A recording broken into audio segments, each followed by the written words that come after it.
drama. Now I'm looking for a ghost girl. I ain't never gonna find her. 10 pills in my coat, girl. I'm never gonna. In 2017, sorry, let me start again. Beamer Boy. A lot of people know this song, Beamer Boy. It's a very popular song by an artist named Lil Peep, also known as Gustav Elisha R. Rapper from 2017, the SoundCloud era. Everybody remembers that era. How could you not? No?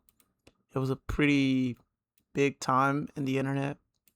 Everybody was bumping. One artist that everybody was bumping was Lil Peep.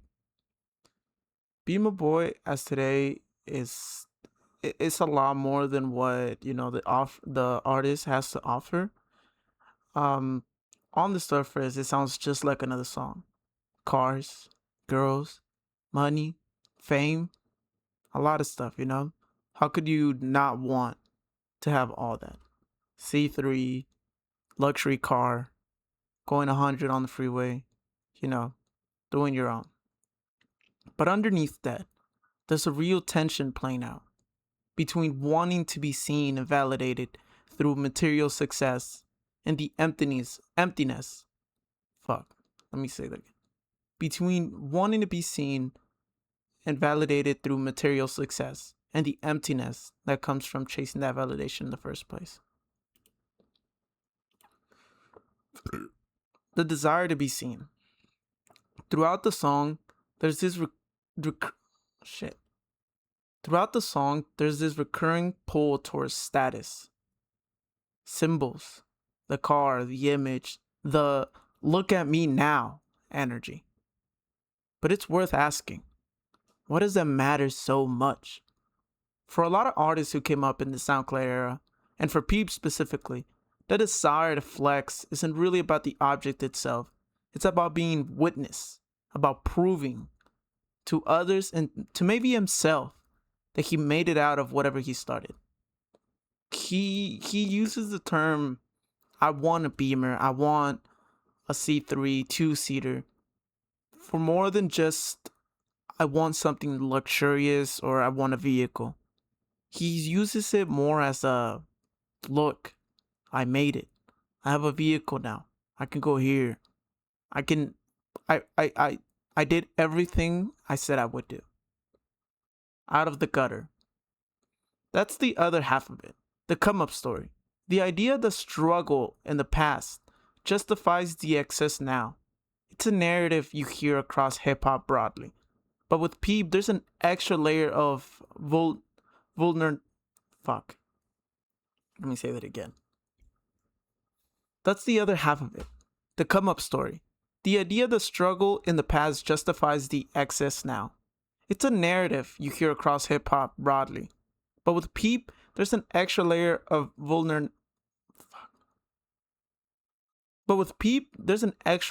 weakness underneath it. Because his music so much undercuts the flex with sadness, numbness, and disillusionment. Almost as soon as it's stated. So even as the song leans to bravado, it never feels fully triumph.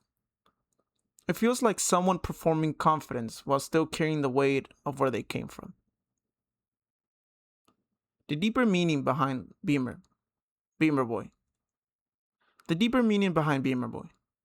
This is really the core of what makes Peep's music interesting. To dissect the gap between the persona, the Beamer Boy, the rock star, the guy who made it, and the person underneath, Gustav, Elisha, who's still dealing with emptiness, isolation, or unresolved pain.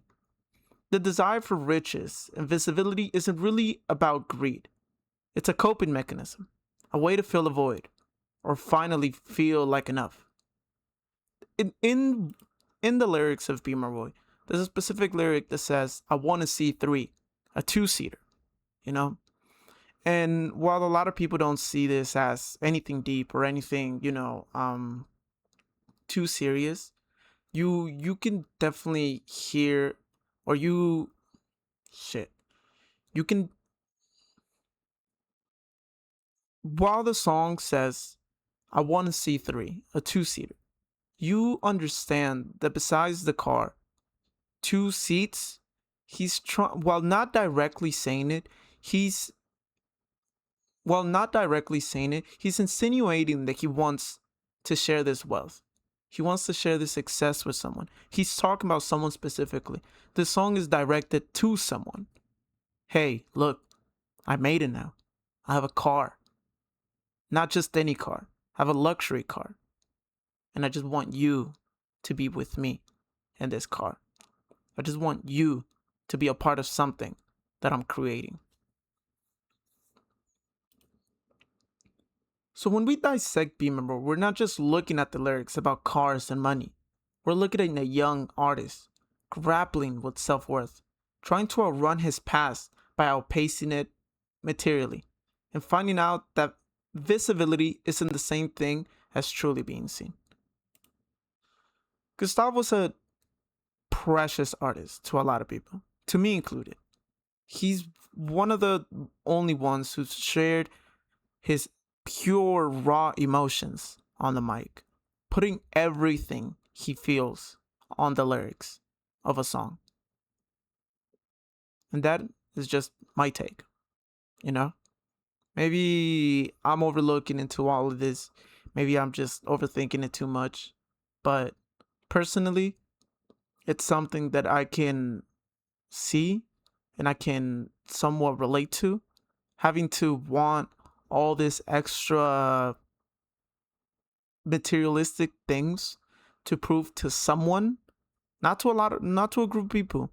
Even though in the song he does says that he believes no one is there for him or no one sees him, he's useless unless he has all this. He's not really necessarily talking to his friends or to a group of people. I believe he's talking to maybe a past lover, an ex. He's trying to say, look, I got it with me now. I got it on me now. Please give me a chance because I want to be enough and I'm going to be enough.